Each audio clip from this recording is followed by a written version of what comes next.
낯설지만 이 왕국 주일은 주님의 왕되심을 기념하면서 그분께 우리의 삶을 내어드리기를 결단하는 날이다 라고 볼 수 있습니다.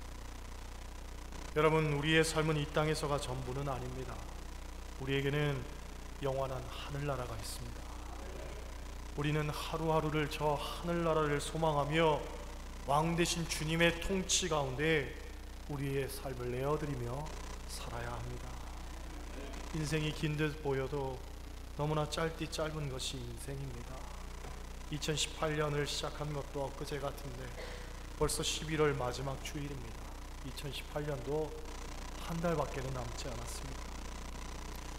현대그룹 정주영 회장이 70세 생일이 되었을 때에 어떤 여성 잡지에서 이런 인터뷰를 했습니다. 내 재산이 3조 원쯤 되는데 별로 놀라진 않지만, 그죠? 만일 내 인생의 40대에서 10년을 다시 살 수만 있게 해준다면 3조 원을 다 주고도 사고 싶다. 40대의 삶을 10년만 더 살 수 있다면 3조 원을 거기다가 투자하겠다는 거예요. 세월이 이렇게 귀한 것임을 간접적으로 고백한 이야기죠. 제가 아는 목사님이 호주에 이민을 가서 15년이 되었습니다. 15년 전에 호주에 갔을 때에 교인 중에 한 분이, 목사님, 내가 88 서울 올림픽 때 호주에 이민 와서 지금 15년째가 됐어요 그러는데, 그때는 그분이 너무 부러웠다는 거예요. 이미 영주권도 있고 시민권도 받고 정착해서 그냥 편안한 삶을 살고 있으니까 얼마나 부럽습니까? 그런데 며칠 전에 호주에 이민 온 젊은 부부들한테 내가 여기 온 지 15년째예요 똑같은 말을 하고 있는데 도리어 그 젊은 부부가 부럽더라는 거예요. 왜? 젊으니까. 그들은 시민권이 있는 목사님을 부러워할지 모르겠지만 목사님은 그들의 젊음이 부럽더라는 거예요. 여러분, 시간을 무의미하게 흘려보내거나 무가치하게 사용하면 안 됩니다. 내게 주어진 지금의 시간이 얼마나 소중한 것인지 우리가 분명히 깨달아야 합니다. 1분이란 시간이 별것 아닌 것 같지만 1분의 가치가 얼마나 소중한지 모릅니다. 예를 들어 6.25 때 이산가족이 된 분이 TV 나와서 이런 사연을 이야기합니다. 서울역에서 열차가 출발을 하는데 식구들이 그 열차를 타가지고 식구를 기다리고 있었다는 거지요. 그런데 식구 중에 하나가 1분이 늦어서 그 기차를 타지 못하고 헤어졌는데 그게 마지막이 될 줄은 상상도 못했다는 거예요. 그때 1분의 시간을 붙잡을 수만 있다면 평생을 그런 고통 속에서 살지는 않았을 텐데 두고두고 아쉬운 1분이라는 거죠. 교통사고의 원인 가운데 상당수가 과속이라고 합니다. 그런데 과속을 해서 평균적으로 줄일 수 있는 시간이 5분을 넘지 않는다고 합니다. 즉 5분을 먼저 가려다가 인생을 그르치는 거죠. 5분만 여유 있게 행동하면 되는 일을 서두르다가 큰 사고를 만드는 거예요. 이런 얘기가 있습니다. 어떤 여자 집사님에게 남편이 있었는데 참 사람도 좋고 성실하고 자상하고 모든 면에서 만점짜리 남편이었다는 거예요. 그런데 딱 하나, 운전할 때 이렇게 과속을 하고 난폭운전을 한다는 거죠. 당신은 그것만 고치면 참 좋을 텐데요. 아무리 말을 해도 듣지를 않았습니다. 나름 자기 스트레스 해소법이니까 그것만큼은 좀 이해해달라고 그 얘기만 하는 거죠. 그래서 이 집사님이 이 문제 놓고서 하나님께 열심히 매달려 기도했습니다. 하나님, 우리 남편 과속하는 습관 좀 없애주세요. 하나님께 기도했습니다. 그런데 어느 날 기도하던 중에 하나님께서 이 집사님에게 지혜를 주시더라는 거예요. 그래서 출근하는 남편에게 말했습니다. 여보, 내가 유리창에다가 찬송가 써놨으니까 그것 보면서 찬송가 부르면서 출근하세요. 부탁을 했어요. 남편이 운전하면서 아내가 써준 것을 봅니다. 60km로 달릴 때 부르는 찬송가, 주와 같이 길 가는 것. 즐겁게 운전하며 갑니다. 속도가 조금 올라갑니다. 80km에 부르는 찬송가, 어디를 가든지 겁낼 것 없네. 어디든지 예수 함께 가려네. 신나게 밟다 보니까 속도가 점점 높아지면서 100km가 됩니다. 100km에 부르는 찬송가, 주여 나를 돌보시사 고이 품어주시고. 악셀레이터를 더 밟습니다. 속도가 더 높아집니다. 120km, 120km에 부르는 찬송가는 뭔가 하고 봤더니 요단강 건너가 만나리. 속도가 아주 빨라져가지고 140km가 됩니다. 140km에 부르는 찬송가, 나 이제 왔으니 내 집을 찾아. 결국 속도를 줄이고 안전운전하기로 결심했다는 그런 전설 따라 삼천리 얘기가 전해져 옵니다. 어떤 책을 보니까 경마 경기에서 1등 하는 말하고 2등 하는 말하고의 차이가 0.001초라고 합니다. 그런데 이것이 얼마만큼의 차이냐면, 말이 힘들어서 숨을 하고 내쉴 때 그 입술을 내민 만큼의 차이, 그만큼이 0.001초더라는 거예요. 그 0.001초의 차이로 돈이 수십억 수백억이 왔다 갔다 하는 건 아닙니까? 하는 그 차이로. 그러니까 0.001초가 얼마나 귀합니까? 그렇죠? 오늘 본문을 보면 보라, 지금은 하는 말이 2번이나 계속됩니다. 지금의 시간을 보라는 거예요. 다시 말해 지금의 시간을 소중히 여기라는 얘기죠. 초대 교부였던 어거스틴의 고백록을 보면 그는 시간을 이렇게 정의합니다. 과거는 지나간 것이다. 미래는 아직 오지 않은 것이다. 현재는 현재라고 생각하는 순간 벌써 지나가는 것이다. 그러므로 엄밀히 말해서 현재의 시간은 없는 것이다. 우리가 지금 현재라고 하는 것을 실존적으로 느끼고 사는 것일 뿐 사실 존재하지 않는 것이고 지나가는 것일 뿐이다. 어려운 말인데 결국 이분이 주장하는 것은 뭐냐면 시간을 아끼자, 시간을 소중히 여기자, 후회 없는 삶을 살자, 그런 이야기입니다. 우리는 인생을 살면서 수없는 결정과 선택을 하고 삽니다. 그런데 때로는 많은 후회와 아쉬움으로 기억되는 일들이 있습니다. 그때 그런 결정을 하지 않았더라면 얼마나 좋았을까? 그때 좀 더 바른 선택을 했었더라면 이런 결과가 벌어지진 않았을 텐데, 그렇게 기억되는 일들이 있잖아요. 그러나 그 일들은 더 이상 돌릴 수도 없고 돌이킬 수도 없는 일입니다. 찬송가 가사처럼 울어도 못하고 힘써도 못하는 일입니다. 그러니 우리에게 있어서 중요한 것이 있다면 과거의 그 기억이 아니라 바로 지금 나는 어떤 선택을 할 것이냐, 그게 중요하단 말이죠. 오늘 본문은 우리에게 지금의 시간을 이렇게 규정합니다. 지금은 은혜 받을 만한 때요, 지금은 구원의 날이로다.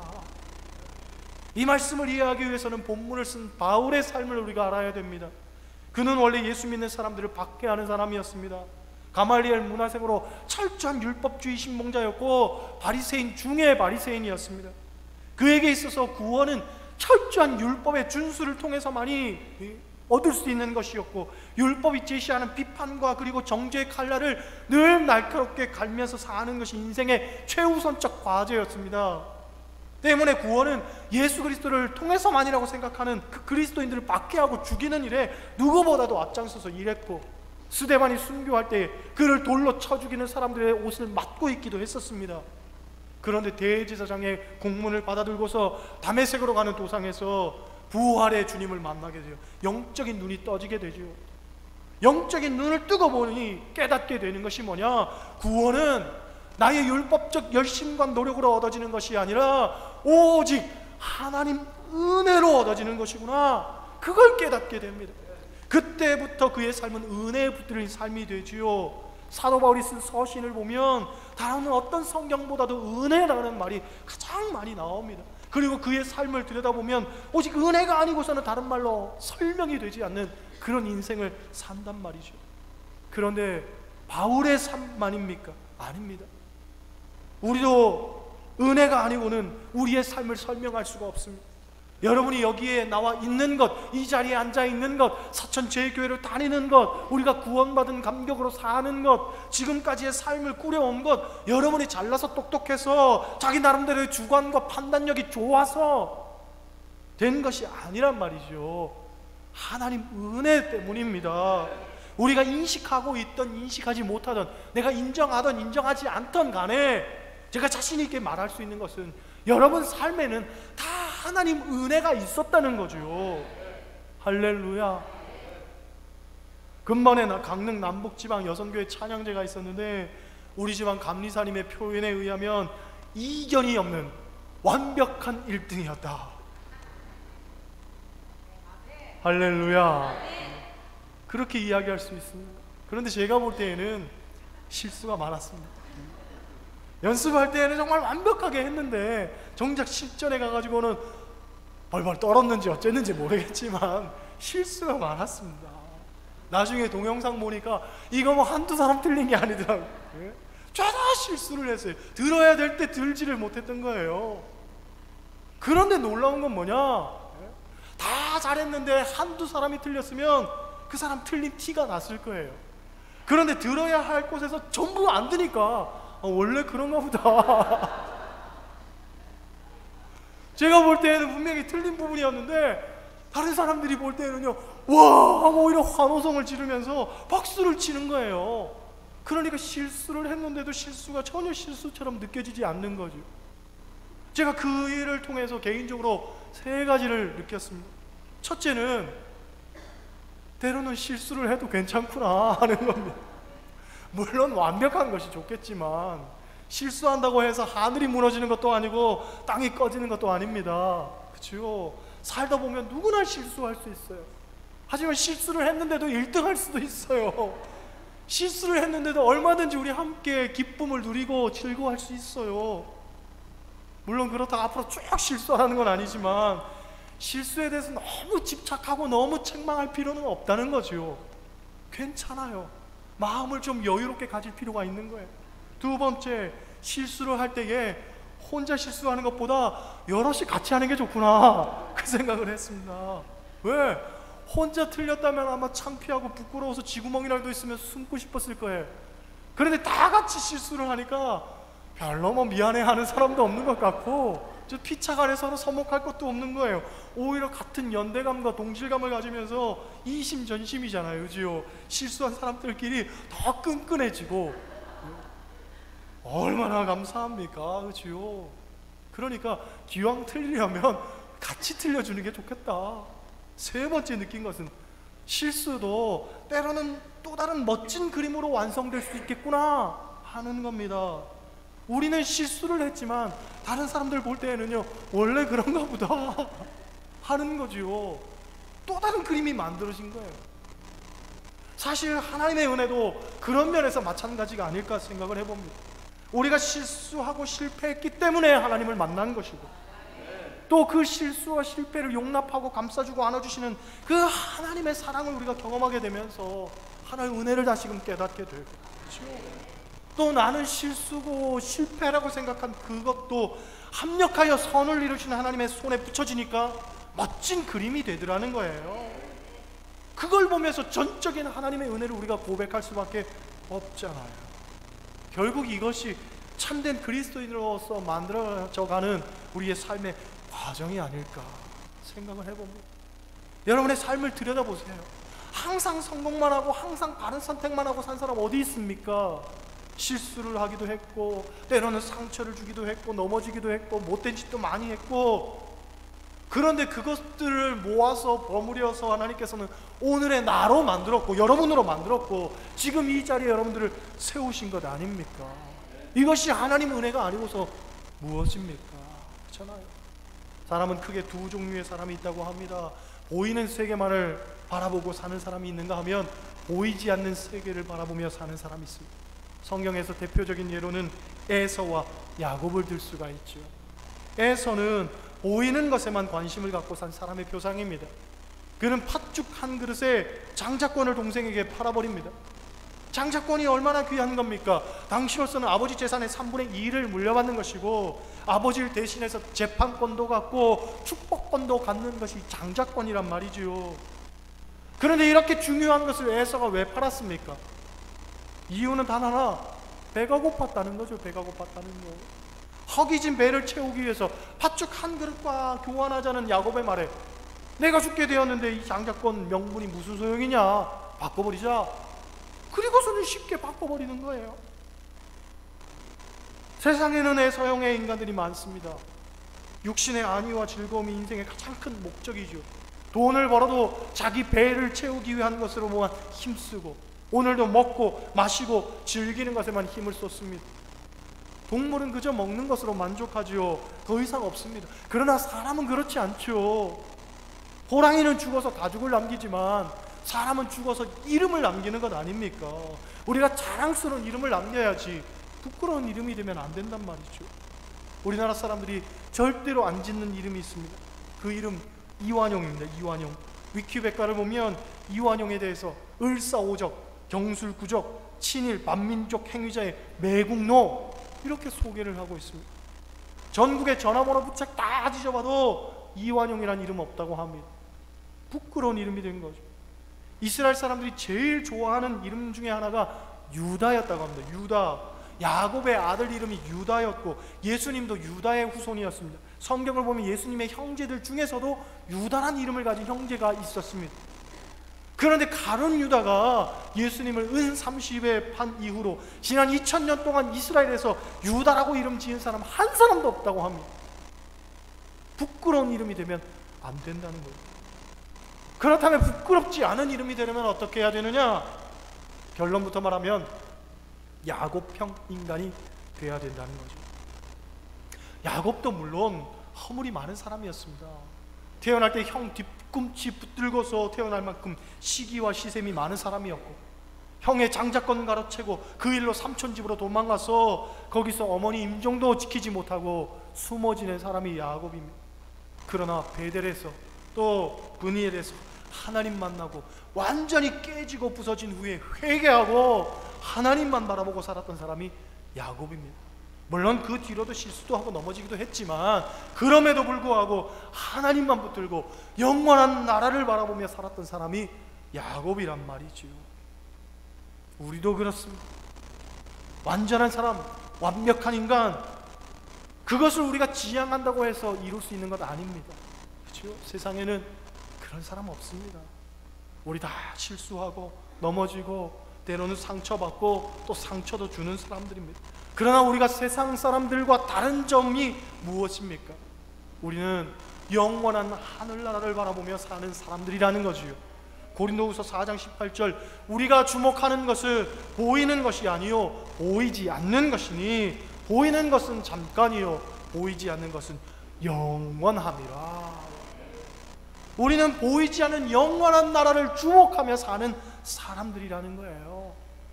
그러나 우리는 믿습니다. 믿음은 바라는 것들의 실상이요 보이지 않는 것들의 증거라고 했기 때문에 지금은 보이지 않는 것들을 소망하며 살지만 그때가 되면 반드시 보이지 않던 것들이 실상이 되고 우리의 삶의 증거가 될 것, 우리는 그것을 믿고 사는 거예요.